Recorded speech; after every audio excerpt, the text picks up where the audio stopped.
রূপপুর পারমাণবিক বিদ্যুৎ কেন্দ্র সহ বিভিন্ন প্রকল্প থেকে $500 কোটি বেশি অর্থ আত্মসাতের অভিযোগের ভিত্তিতে সাবেক প্রধানমন্ত্রী শেখ হাসিনা ও তার পরিবারের বিরুদ্ধে অনুসন্ধান শুরু করেছে দুর্নীতি দমন কমিশন। অভিযোগে শেখ হাসিনা, তার ছেলে সজীব ওয়াজেদ জয়, বোন শেখ রেহানা ও ভাগ্নি টিউলিপ সিদ্দিকের নাম রয়েছে।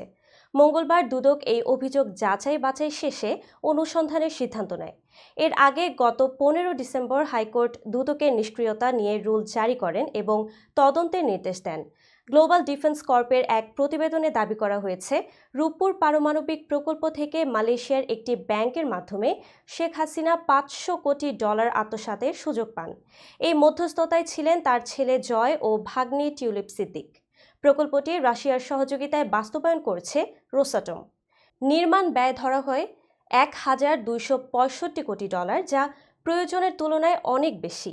অভিযোগে বলা হয়, এই বাড়তি ব্যয়ের মাধ্যমে শেখ হাসিনার পরিবারের সদস্যরা অর্থ পাচার করেছেন। অভিযোগে আরও বলা হয়েছে, পাচারকৃত অর্থের 30% পেয়েছেন শেখ রেহানা, টিউলিপ সিদ্দিক এবং পরিবারের আরও কয়েকজন।